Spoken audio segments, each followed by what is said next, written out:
G'day and welcome to Dave's Model Workshop. This is part 3 in my series on how to scratch build a modern house. Part 1 and part 2 are on my channel, just have a bit of a look for them.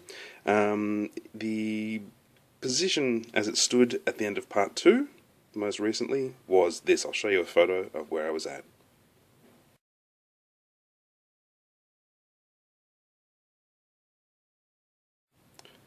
So in this, part 3, I'm going to be moving on to the garden and the groundwork, basically. So I've been building a few things. There's a little air conditioning unit. It's quite a big air conditioning unit. There's a electrical fuse box that goes on the wall. There's a couple of little camera duties, like security system. There's a gas meter, and these are all just made out of styrene. Nothing extraordinary. There's a big rectangular pot plant. Made a couple of pots, so on the front porch, let me find a reference photo for you. Blah blah blah blah blah. Scooting through all my shots here. Blah blah blah blah blah. Sorry, I really should have had this ready beforehand. There we go. I'm making these 3 that go on the front veranda.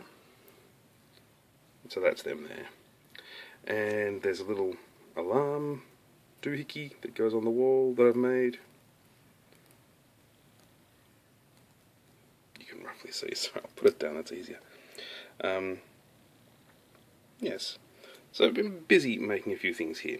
The pot plants, I have a whole bunch of wooden bobbins, I think they're called.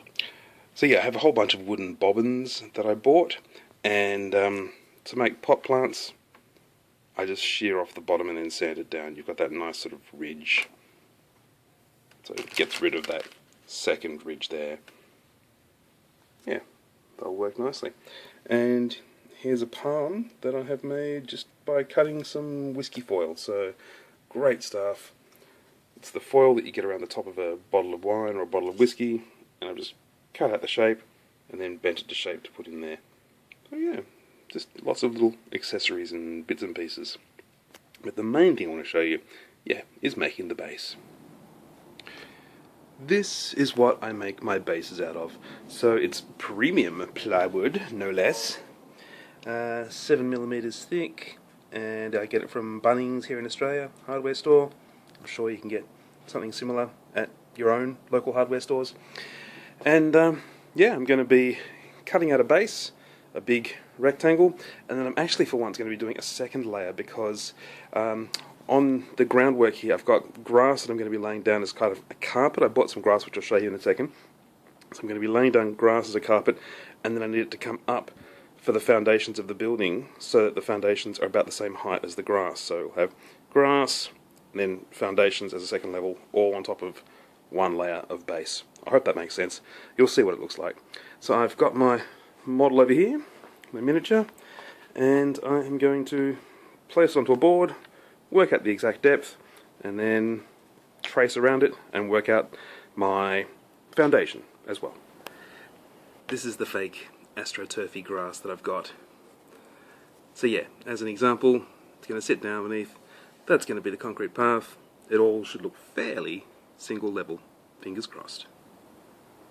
Alright, so I have carefully marked out where I need to cut on that top one, and then the bottom one, the actual square base, it just goes, let's get some perspective, all along there and then down along there.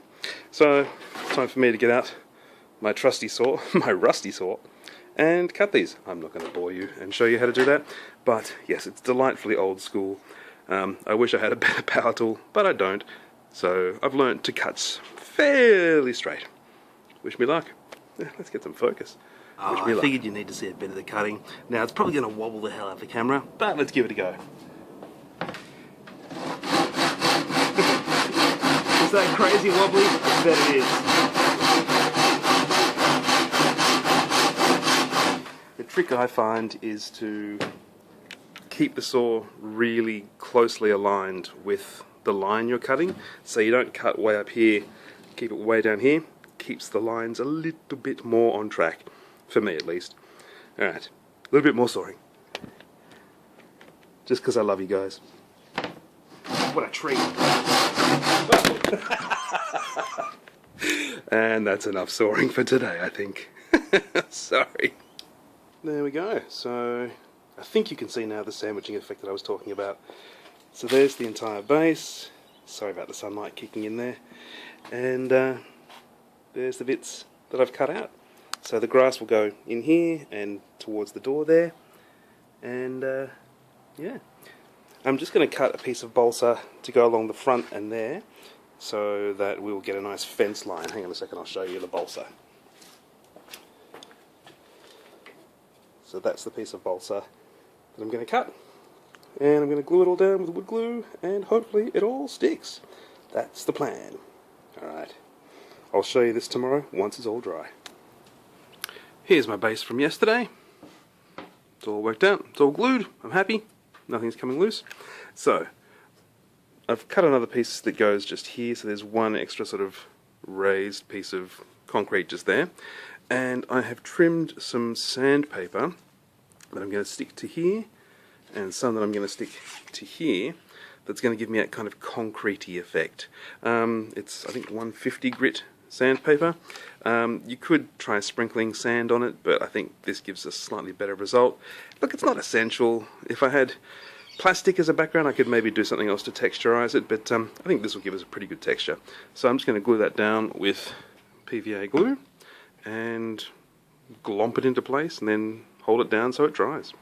Here's my two pieces in position, and as you can see, the sandpaper's curling up a bit at the edges. You can definitely see it down here.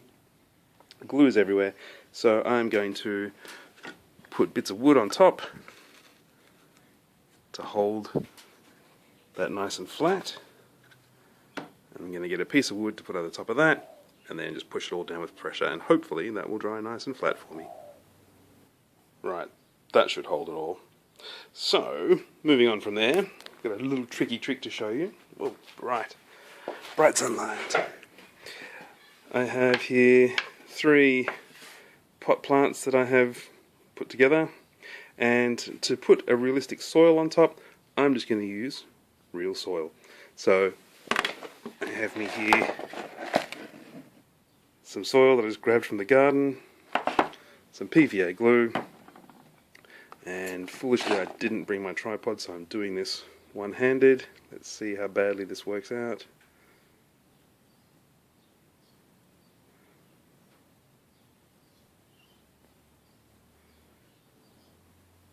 Alright, the idea is to try and get a nice, fairly round effect there. Let's see.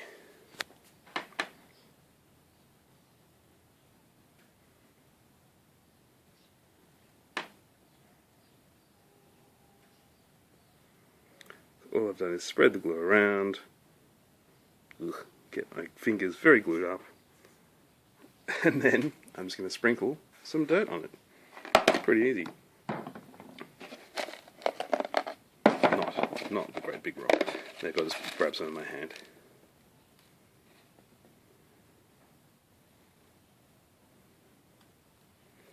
Obviously not all that would stick, but once it's dry, I'll blow off the excess and I should have a fairly realistic pot plant effect. Here are the pot plants with the dirt blown off. I think that looks pretty convincing. Well, it's dirt. It looks like dirt. Yeah, just tapped it on the side. I've got a plant here that I made earlier. Ooh, focus. Plant here that I made earlier out of foil. Just going to dip the stem in some CA glue and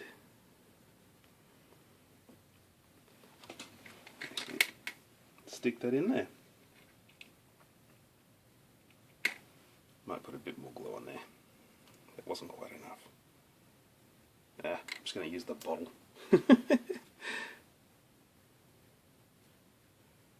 There we go. Can't say that's not enough now. Got a great big glob of CA glue on the bottom. There we go. I think that is a pretty convincing pot plant. Yeah, there we go. mostly focused on the tissue. There we go, that's better. Yeah. One pretty good pot plant. Bang. Happy days. I'm currently building the side fence, so it's a wooden paling fence. These are incredibly common here in the suburbs of Australia, and that's the length of it, so it's about 38 centimetres long. And basically the palings, these guys here, have just been cut from a piece of balsa sheet, so I just trim it lengthways and then cut them off at the right length to give me all these palings. For the framework, I just got this sort of balsa, I don't know what you call that, balsa beam, kind of square profile. It was about 1 metre long, and I've cut that into lengths. And then for these horizontal stabilizers, again, just using a great big piece of balsa wood, trimming it to size, and gluing them in. So yeah, build the frame first, and then it's just going to be a matter of putting each of these down. I want them to overlap slightly, so I think the way I'm going to do it is roughly like this. Is I'll glue down that first layer that touches the uprights and the horizontal stabilizers. There are probably real words for this, I don't know what they are. And then I'm going to glue a second layer that overlaps these guys slightly. You get the idea. And that's going to be the fence full length. So yeah, that's how I'm making the fence. It's nice to have authentic wood. If it was meant to be natural wood, you can age it really beautifully. This is all painted on the original house, on the real house, so I'll just be airbrushing the whole thing once it's done. But yeah, it's much more cost effective than doing it with styrene, and it's a really nice, natural material to work with. It's really, you get that nice texture. Here's the last 3 palings to go on. It's been slow going. So the trick really is to try and not get that glue too much everywhere, that CA glue, because it does stain the wood. It really, if you paint over it, it kind of gives you a strange transparent effect, I've found previously. Oops. Here's one. Last 2 coming up.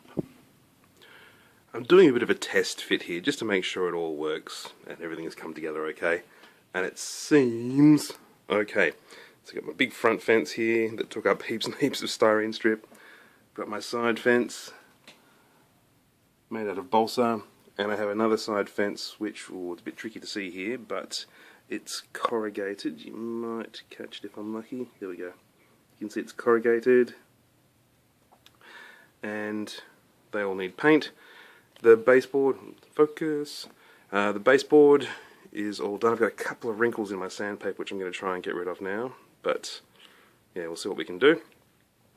I've also stuck a couple of details like the fuse box and the alarm and stuff like that.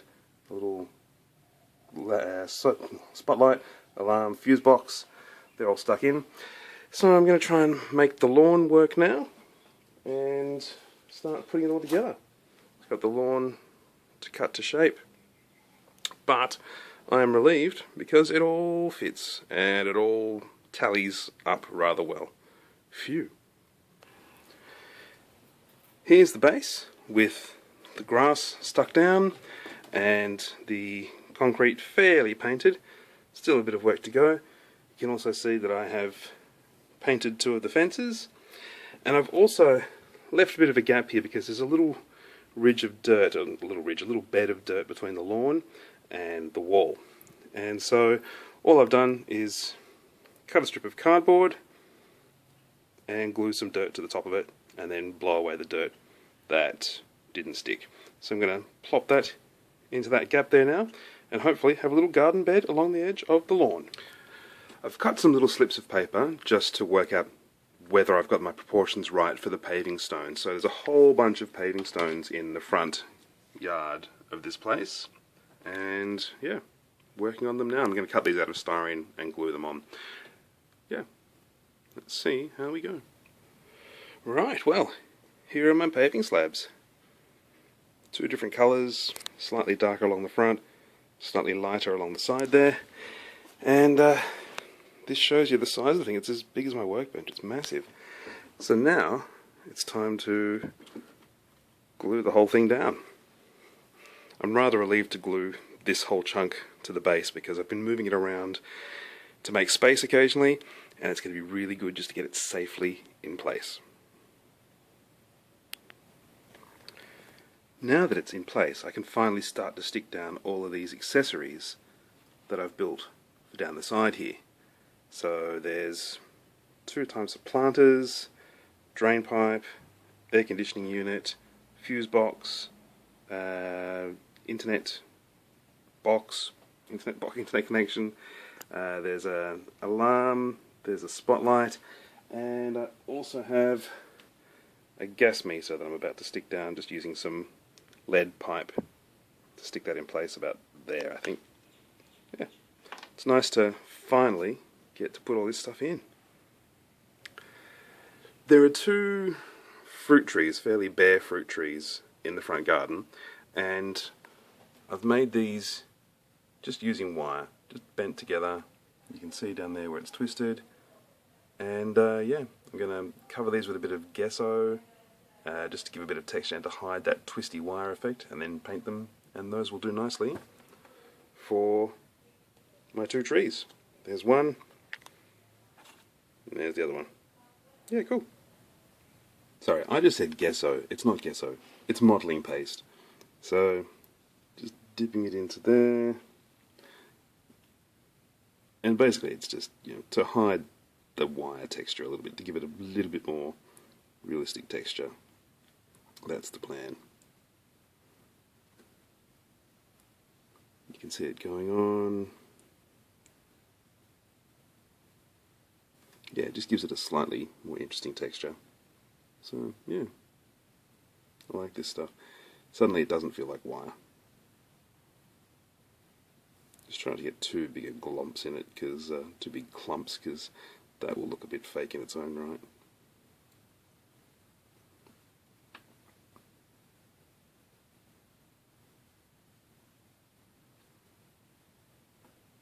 You get the gist.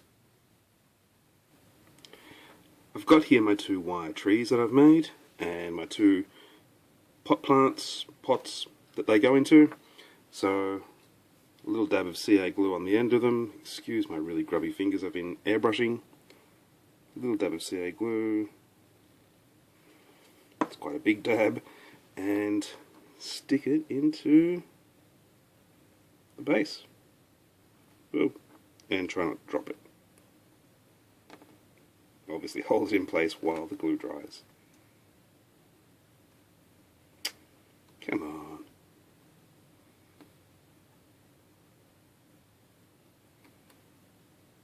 You gonna stay now? Right, there. There's one of them. Would have been good if that was in focus the whole time too, wouldn't it? Sorry guys. Man, the second one. Dab of CA on the base. I love CA glue, it's just the best. It holds everything.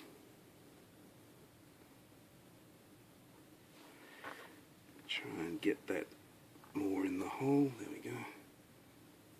Sorry, it's a bit in the dark as well, guys. I'm severely restricted for space on my workbench today. Oh, that's going in too far.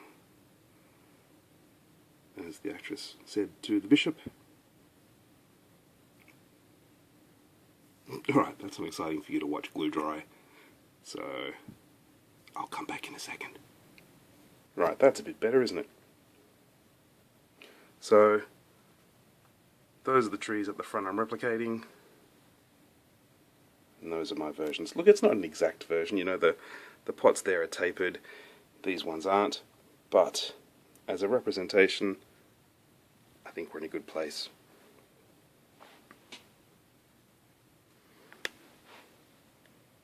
Yeah, I'm happy with that. Cool.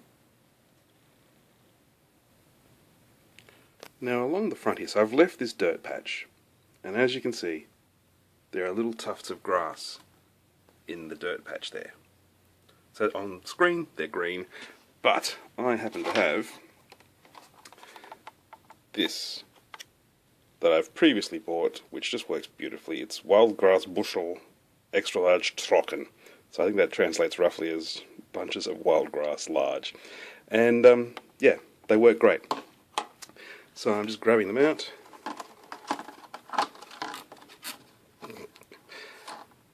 And I'm going to have to put the camera down to do this. But yeah, grabbing them out, putting some white glue on them, and then just place them in place with tweezers.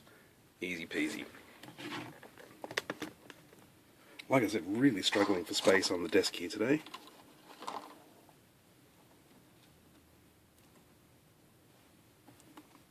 Dot of white glue.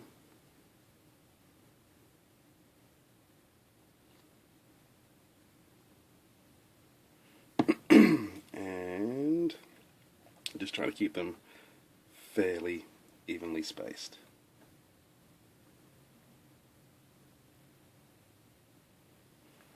There we are. So I'm going to keep going along there. Looks good. I like the different mixes of colours. I've also got more plants to put down the end here that I have made out of wine foil, so the foil that comes around wine or whiskey bottles, and those are going to go along the end here. So yeah, some good mixtures of foliage colours. I have also been adding this stuff down the side. So on the real house, I think it's a passion fruit vine down the side of the driveway there. And the stuff I've been using for that is, it's this freaky stuff. So that's what it looks like, and it's basically a mass of brown wire that's been dragged through static grass and then all tangled together like a bastard. But when you get it apart, so I got that from Lincraft here in Australia, and this is what it's called.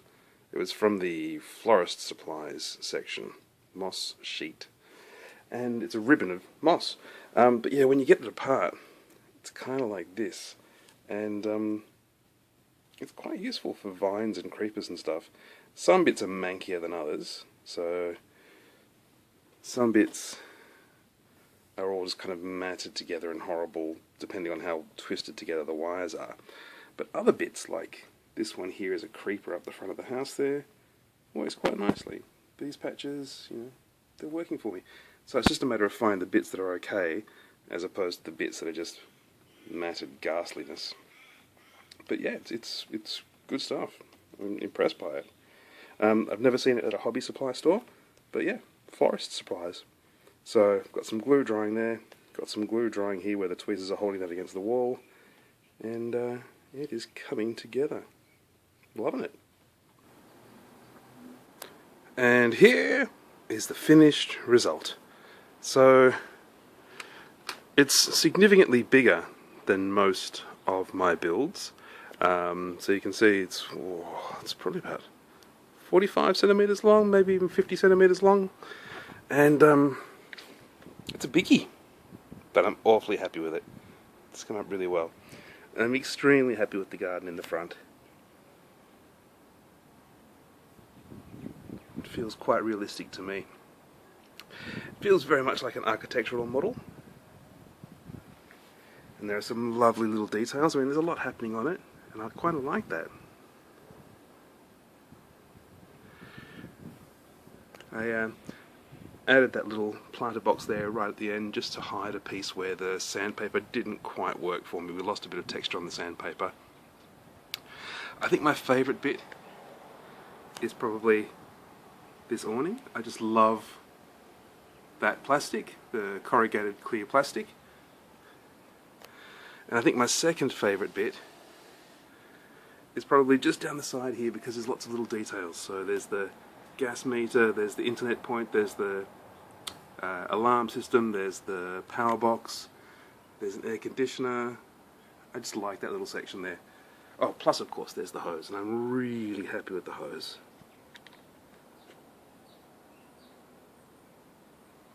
Yeah, very happy with that.